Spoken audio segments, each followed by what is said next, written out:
Hello friends, मैं हूं अजीज। आप देख रहे हैं मूवी स्टॉक चैनल, जिस पर आज मैं फिर से बात करने वाला हूं मूवीज अपडेट के बारे में, जिसमें हाँ कुछ सीरीज की भी अपडेट है। इसके अलावा हैरी पॉटर, एमसीयू और डीसी की कुछ छोटी मोटी अपडेट है, जिन सभी के बिना ये वीडियो कंप्लीट नहीं हो सकता। यानी बताने के लिए बहुत कुछ है और टाइम काफी कम, इसलिए सीधे बढ़ते हैं मुद्दे पर, जिससे पहले बनेगी मेरी एक छोटी सी रिक्वेस्ट, जो की है इस चैनल को सब्सक्राइब, वीडियो को लाइक और शेयर करने की।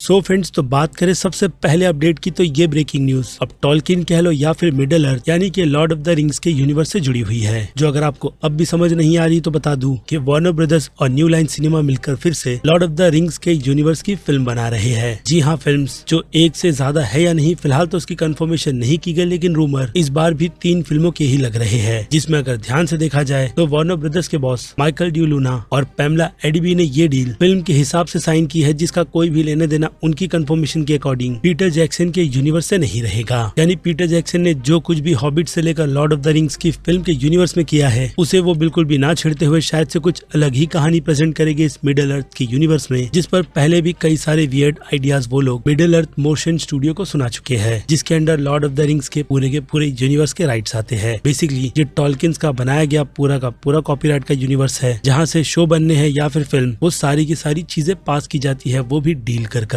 जिस डील में सीरीज की बाजी तो प्राइम वालों ने मार रखी है, वो भी रिंग्स ऑफ पावर के नाम से, जो आगे इस यूनिवर्स को ऐसे ही खुद के प्लेटफॉर्म पर कंटिन्यू करेगी। लेकिन देखा जाए तो यहाँ पर फिल्म की यूनिवर्स की बाजी एक बार फिर से वार्नर ब्रदर्स स्टूडियो और न्यू लाइन सिनेमा ने मार ली है, जिसमें अब देखना इंटरेस्टिंग यही रहेगा कि लॉर्ड ऑफ द रिंग्स के यूनिवर्स में इस बार स्टूडियो की तरफ से यानी कि वार्नर ब्रदर्स की तरफ से किस तरीके के आइडिया को क्रैक किया गया है, जो अगेन कुछ रूमर के अकॉर्डिंग बुक से ही बिल्कुल ईमानदारी से अडेप्ट किया जाएगा। बाकी इस प्रोजेक्ट के लिए पीटर जैक्सन को फिर से बुलाया भी जाता है या नहीं, उसकी भी फिलहाल तो ऐसी कोई भी अपडेट किसी भी बड़ी से बड़ी वेबसाइट्स की तरफ से कंफर्म नहीं की गई है। लेकिन ये खबर पक्की है, चाहे वैरायटी कह लो या फिर डेडलाइन वालों की तरफ से, लॉर्ड ऑफ द रिंग्स के फिल्म के यूनिवर्स को लेकर वार्नर ब्रदर्स और न्यू लाइन सिनेमा अपनी बाजी खेल चुके हैं, जिसका आइडिया मुझे लगता है उन्हें डेफिनेटली प्राइम की सीरीज देखकर आ गया होगा कि अब इस मिडल अर्थ के यूनिवर्स में उन्हें फैंस को और क्या क्या दिखाना है। क्योंकि अगर देखा जाए तो जैसी शुरुआत रिंग्स ऑफ पावर के यूनिवर्स की फैंस चाहते थे, वो अनफॉर्चुनेट उसके पहले सीजन में बिल्कुल भी वैसी नहीं की गई। लेकिन खैर जो भी हो, एक अच्छा यूनिवर्स सीरीज के तौर पर अपनी राह पर बढ़ रहा है, तो अब वही ऐसा कमाल शायद से फिर से वार्नर ब्रदर्स स्टूडियो वाले भी कर दिखा दे, जिस बारे में आप अपनी राय मुझे कमेंट में लिखकर बता सकते हैं। क्योंकि अब इससे हटकर फिर से बात की जाए एक हिसाब से वार्नर ब्रदर्स स्टूडियो की ही, तो आपको याद होगा कि मैंने आपको इसके पहले इट के यूनिवर्स से रिलेटेड यही अपडेट दिया था कि HBO मैक्स के लिए उनकी तरफ से बिल्कुल ही फ्रेश कॉन्सेप्ट डालकर वेलकम टू डेयरी जैसा प्रोजेक्ट बनाया जा रहा है, जो कि असल मायने में इट के यूनिवर्स की प्रीक्वल की कहानी है। यानी ये सब कुछ कैसे शुरू हुआ और पेनी वाइन्स यहाँ पर आया कैसे। क्योंकि अगर देखा जाए तो फिल्म के पहले पार्ट में ही पेरेंट्स के पॉइंट ऑफ व्यू से हम एक अलग ही कहानी पहले ही अपने दिमाग में चला लेते हैं, जिसे मुझे लगता है वार्नर ब्रदर्स ने भी पूरी तरीके से क्रैक कर एक सीरीज में कन्वर्ट कर दिया है। इसलिए अब इस प्रोजेक्ट को ग्रीन लाइट देते हुए फिर से एंडी मशेटी और उनकी बहन बारबरा को भी इसमें इन्वॉल्व किया गया है, ताकि वो लोग इस प्रोजेक्ट को अपने अंडर रखकर और भी काफी ज्यादा अच्छा बनाए। क्योंकि यहाँ पर इस सीरीज को डायरेक्ट करने की कमांड एंडी मशेटी के हाथ में है, जो इसके कुछ एपिसोड्स को डायरेक्ट करेंगे, खास करके पहले एपिसोड को, जिसे सुनकर ही दिल खुश हो जाता है। और इस हिसाब से अगर देखा जाए तो ये सीरीज अब मुझे लगता है साल 2024 के स्लेट में तो रिलीज की ही जाएगी, वो भी HBO मैक्स पर, जिस पर सच में कंटेंट दिखाए जाते हैं। और फिर अब इससे हटकर बात की जाए how to train your dragon के यूनिवर्स की, तो हाँ पता है कि इसके एनिमेशन के यूनिवर्स को एक ट्रिलॉजी के पैकेज के साथ पूरी तरीके से खत्म किया गया था, लेकिन अब रिसेंटली एक और कंफर्मेशन इसी के यूनिवर्स को फिर से रिवाइव करने की निकल कर आ गई है, जो बेसिकली इस पूरे यूनिवर्स को रिबूट करेगी, वो भी किसी सीरीज के तौर पर नहीं बल्कि सीधे लाइव एक्शन में। जिस बात को सुनने के बाद मैं बहुत ही ज्यादा कंफ्यूज हो गया था कि काफी अच्छी खासी एनिमेशन फिल्म को असल मायने में लाइव एक्शन में कन्वर्ट क्यों किया जा रहा है। और हाँ, उसके पीछे का रीजन फिल्म के बॉक्स ऑफिस नंबर भी है, जो हो सकता है कि लाइव एक्शन में कन्वर्ट होने के बाद पूरी तरीके से बदल जाए। और हाँ, फिल्म के लाइव एक्शन का पूरा डायरेक्शन, उसकी स्टोरी का आर्क भी, जिन्हें रीमेक के नाम पर सिर्फ कॉपी और पेस्ट नहीं किया जाएगा। क्योंकि इसके अलावा इस फिल्म के पहले पार्ट की ऑफिशियल रिलीज डेट भी अनाउंस की गई है, जो कि साल 2025 14 मार्च की है। और सिर्फ यही नहीं बल्कि स्टूडियो की तरफ से इसकी कास्ट को भी ढूंढा जा रहा है, जिसका नाम वो लोग जल्द ही लोगों के सामने रिवील कर देंगे। और इसके अलावा अगर डायरेक्टर की बात की जाए तो डैन डी बोरिस को ही इस प्रोजेक्ट के साथ में अटैच किया गया है, जो मुझे लगता है how to train your dragon के यूनिवर्स को बहुत नहीं बल्कि काफी अच्छी तरीके से समझते हैं। इसलिए इस यूनिवर्स में हमने एक परफेक्ट ट्रिलॉजी देखी है, जो इस प्रोजेक्ट के साथ शुरुआत से जुड़े हुए थे। और अब लाइव एक्शन में भी उनका साथ मुझे लगता है काफी ज्यादा बेटर रहेगा, जिसमें मैं टूथलेस को लाइव एक्शन में देखना भी चाहता हूँ, और इसी के साथ साथ इस स्टोरी को थोड़ा ज्यादा डार्क भी। और अब इससे हटकर बात की जाए captain America new world order film के बारे में, तो इससे रिलेटेड फिल्म के लीड एंथोनी मैकी की तरफ से कुछ कंफर्मेशन दी गई थी और हाँ, केविन फैगी की तरफ से भी, जिसमें सबसे पहले बात करें एमसीयू के इस फेज के नए कैप्टन अमेरिका यानी कि सैम के बारे में, तो उससे रिलेटेड उनके कैरेक्टर को लेकर उन्होंने यही बात कंफर्म की है कि उन्हें नहीं लगता है कि उनका कैरेक्टर अवेंजर्स की टीम को लीड कर सकता है। जिसका आपको एग्जैक्ट रीजन जानना है तो falcon and the winter soldier की सीरीज आपके लिए काफी अच्छा एग्जाम्पल रहेगी, जिसे देखकर आप ये समझ जाओ कि असल मायने में एंथोनी मैकी खुद के कैरेक्टर को अवेंजर्स की टीम से क्यों अलग कर रहे हैं, वो भी एज ए लीडर। और अगर उसे काफी सिंपल कर समझाऊं तो वो बस एक ह्यूमन है जो काफी वियर्ड्स उनकी जबान में कहे गए शब्द के हिसाब से सुपर हीरोज के साथ घूमते हैं। बाकी आफ्टर ऑल वो है तो इंसान ही जो थैनोस जैसे खतरे से बिल्कुल भी सामना नहीं कर सकते। इसलिए अभी के लिए तो उनका यही मानना है कि उनका कैरेक्टर अवेंजर्स की टीम को नहीं चला सकता। लेकिन अगर कुछ रूमर की बात की जाए तो रूमर के अकॉर्डिंग वो अवेंजर्स की टीम को लीड करेंगे। कैसे वो मुझे भी नहीं पता, लेकिन एमसीयू के पास उसका जुगाड़ है, इसलिए उन्हें एमसीयू के इस फेज का नया कैप्टन अमेरिका बनाया गया है। बाकी अब बात करें केविन फैगी की कंफर्मेशन के बारे में, तो उनकी कंफर्मेशन हैरिसन फोर्ड के कैरेक्टर को लेकर ये कंफर्म कर दी गई है कि उनका कैरेक्टर थंडरबोल्ट रॉस एमसीयू के यूनिवर्स का नया प्रेसिडेंट है, जो अब इस पोजीशन पर आने के बाद डेफिनेटली कई सारे सुपर हीरोज की नाक में दम करने वाला है, खास करके कैप्टन अमेरिका के, जिनकी कन्वर्जेशन केविन फैगी के अकॉर्डिंग बहुत ही ज्यादा इंटरेस्टिंग होगी, या फिर उनकी जबान में कहूँ तो जस्ट इनक्रेडिबल। खैर, लेकिन ऐसा बोलकर केविन फैगी ने कई सारी दूसरी और थियरीज का दरवाजा खोल दिया है, खास करके वकांडा फॉरएवर में दिखाई गई वेल की सारी सिचुएशन और उसकी बातचीत को लेकर कि वो ये सब कुछ किसके कहने पर कर रही है। जिसके बाद अब बात कर ले कुछ क्विक अपडेट्स की, तो मुझे पता है कि सभी फैंस 1899 के कैंसिल होने के बाद बहुत ही ज्यादा अपसेट थे, जिसकी आगे की स्टोरी उन्हें अब अनफॉर्चुनेट देखने के लिए नहीं मिलेगी। लेकिन फिर भी इस कैंसिलेशन के बाद मैं असल मायने में ये देखना चाहता था कि डार्क सीरीज के क्रिएटर इस शो के कैंसिल होने के बाद दूसरे किस प्रोजेक्ट पर जल्द से जल्द अनाउंसमेंट करते हैं। और गेस व्हाट, उस अनाउंसमेंट को ऑफिशियली कर दिया गया है और फिर से उनका टाई अप नेटफ्लिक्स के साथ है, जिसमें इस बार उन्होंने साल 2019 की नॉवेल की अडेप्टेशन ली है, जो adaptation something is killing the children की है, जिसकी स्टोरी हाँ मैंने भी बिल्कुल ऑनेस्टली नहीं पढ़ी है, लेकिन फिर भी मैं आपको इसको ऊपरी तौर पर समझा देता हूँ कि ये कहानी एक ऐसे छोटे टाउन की है जहाँ पर किसी तरीके का एक मॉन्स्टर्स बच्चे खा रहा है। जिसके बाद उस कहानी में एक औरत के पास किसी तरीके की मिस्टीरियस पावर आ जाती है और वो उस पावर से उस क्रिएचर का सामना करती है और इस मिस्ट्री को अनफोल्ड करती है, जिसके लिए मुझे पढ़नी पड़ेगी नॉवेल और आपको करना होगा इस सीरीज के ऑफिशियल रिलीज का वेट, जिसकी बस अभी अनाउंसमेंट ही की गई है कि असल मायने में इस तरीके का कोई प्रोजेक्ट बन रहा है। और फिर इसके बाद आ जाए डीसी के यूनिवर्स को रिबूट करने वाली फिल्म द फ्लैश पर, तो अप्रैल के मंथ में इस फिल्म को सिनेमा कॉन के इवेंट में दिखाया जाएगा, जिस इवेंट में अनफॉर्चुनेट ज्यादातर तो कोई भी चीजें बिल्कुल भी लीक नहीं होती, खास करके फिल्म की क्लिप जहाँ ये पूरी की पूरी फिल्म चलाई जाएगी। लेकिन एक बात की श्योरिटी है, स्पॉइलर के नाम पर लोगों को कहानी के बारे में बहुत कुछ पता चल जाएगा और हाँ, इसके रिबूट के वर्जन के बारे में भी। इसलिए मुझे लगता है वार्नर ब्रदर्स को काफी सेफ खेलते हुए इस फिल्म को सिनेमा कॉन में दिखाना चाहिए। और इसके अलावा वार्नर ब्रदर्स का ये कॉन्फिडेंट इस बात की भी श्योरिटी देता है कि वो लोग इस फिल्म को लेकर कितने ज्यादा कॉन्फिडेंट है कि फिल्म के रिलीज के 1 महीने या फिर कहो ऑलमोस्ट 2 महीने पहले सिनेमा कॉन में दिखाया जा रहा है, जिसके बाद जाकर 16 जून को ये फिल्म ऑफिशियली थिएटर्स में ऑडियंस के लिए रिलीज की जाएगी। और अब इससे हटकर बात की जाए हैरी पॉटर के यूनिवर्स की, तो आपको ये बात पता होगी कि हैरी पॉटर के यूनिवर्स का एक गेम हॉगवर्ट्स लेगेसी अपनी रिलीज के साथ धूम मचा चुका है, जिसके लोग दीवाने बन गए हैं। वो भी इतने के इस गेम ने बस अपने 2 हफ्ते में ही 800+ मिलियन का बिजनेस भी कर लिया है। और शायद उसी को देखकर वार्नर ब्रदर्स वालों ने भी अपना मन बना लिया है कि वो लोग हैरी पॉटर के इस यूनिवर्स में इस बार फैंस के लिए क्या प्रेजेंट करेंगे। जो चीज अगर आपको समझ नहीं आ रही तो बता दूं कि आज से 1 साल पहले हैरी पॉटर के यूनिवर्स को क्रैक किया जा रहा है, वो भी सीरीज के तौर पर, और हाँ फिल्म के लिए भी, कि कैसे इस यूनिवर्स से फिर से वार्नर ब्रदर्स स्टूडियो पैसे कमाए। तो उसके लिए उनकी तरफ से ऑफिशियली एक सीरीज की अनाउंसमेंट की गई थी, वो भी HBO मैक्स के लिए, जिस पर अब रिपोर्टिंग VCG वालों की तरफ से यही कंफर्म कर बताया जा रहा है कि उनके सोर्स के अकॉर्डिंग उन्हें यही पता चला है कि वार्नर ब्रदर्स की वो सीरीज असल में जो HBO मैक्स के लिए बनाई जा रही है वो इसी गेम के यूनिवर्स से इंस्पायर है, यानी कि हॉगवर्ट्स लेगेसी, जिसका आइडिया उन लोगों को ज्यादा होगा जो लोग इसका गेम अभी रिसेंटली खेल रहे हैं कि इस गेम के यूनिवर्स की कहानी की प्रेजेंटेशन है कैसी।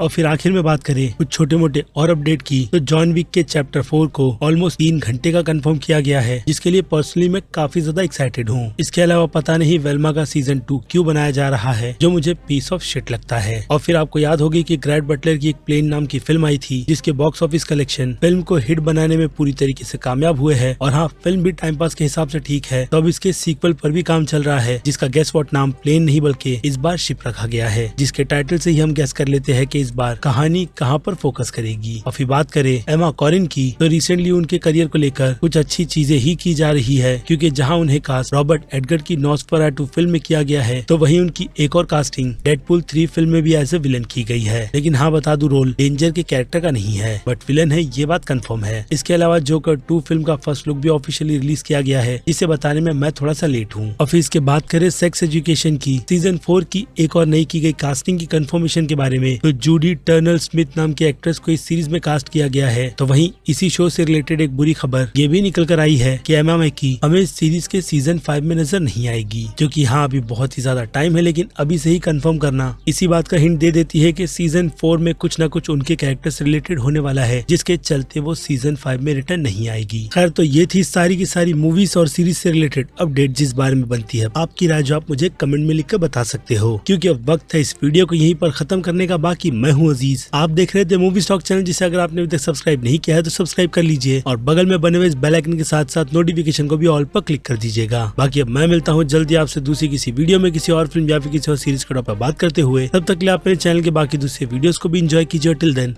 बाय।